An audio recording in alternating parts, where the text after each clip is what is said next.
lên vô 38. Rồi chỉ con canh cái dòng em của Bảo á.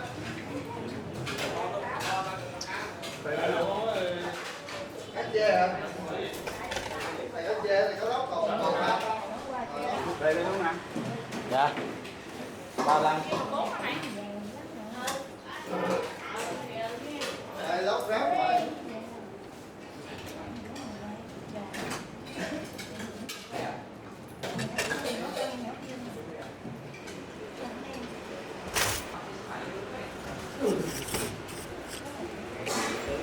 Kéo coi nó gì không? Lấy xe kia nó chạy.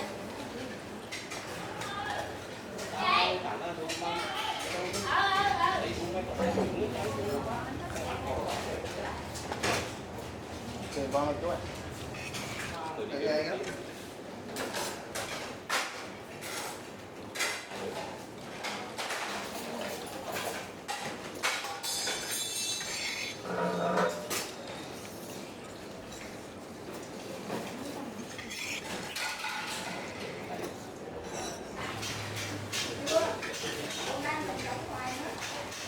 Cũng được con chú.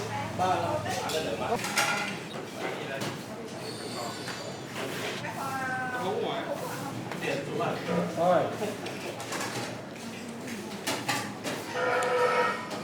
Hộp cá hú chứ hộp gà kho hả?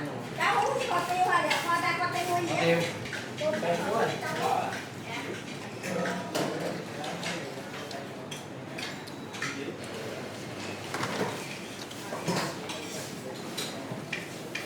Mắt chân một dĩa.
Nước canh nó còn ấy không?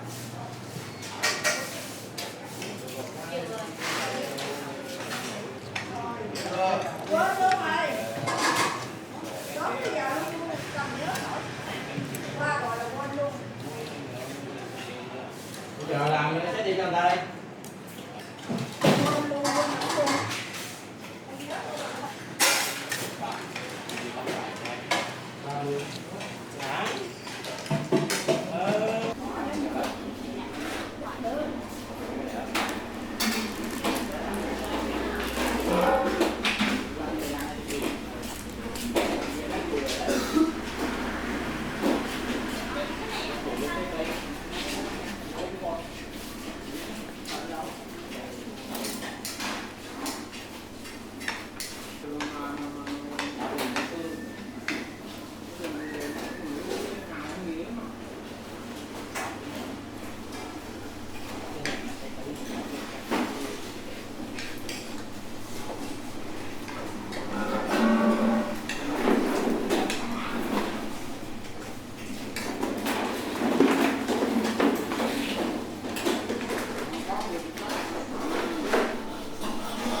Quên có nhiều nha.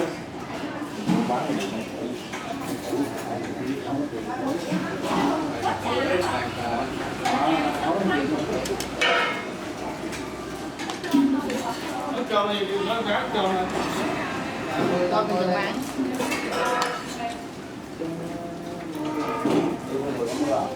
Làm thôi làm gì? Các cô theo mặt mẹ. 63.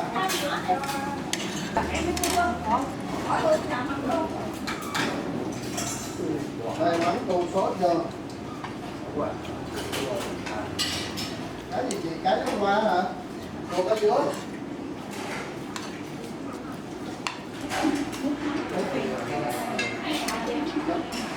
Cắm vô bên rồi. Còn cái qua của chị ăn là qua chị ăn không có lắm.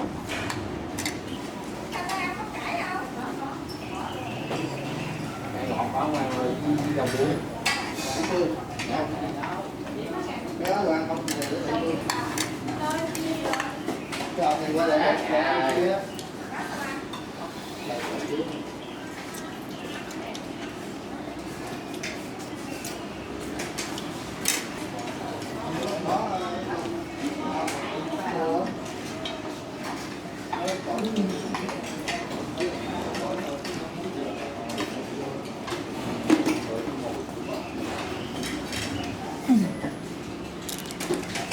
Ai đi chút. Cơm đùi gà chứ. Đó, còn cơm măng, cơm chua, cơm gì không? Còn cơm lăng hú. Thôi vậy lấy măng. Cơm măng đậu hú là này là cái gì? Rồi canh măng không đi ơi. Rồi hộp kia là cái gì? Hôm nay một hộp thôi. Bao nhiêu? Sao làm? Sao làm? Đây. Cái này vô số 4 nè. Số 4, số 4.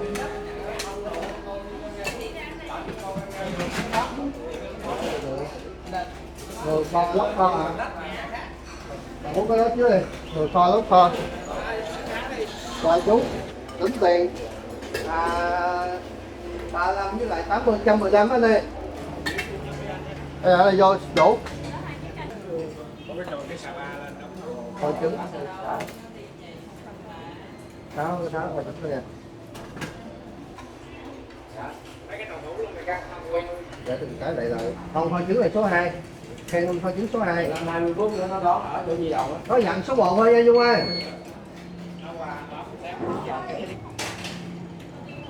Gì luôn luôn. Phải không? Điện về. Không đem ngoài đâu. Rồi phải dĩa lên. Hôm nay bạn về chị ơi. Ở đây dọn qua đây. Ngay chỗ cái dù á. Rồi 2 hộp lên. Hộp cơm được. Còn ngay ở cái dù nè. Vô, vô. Rồi ok có luôn.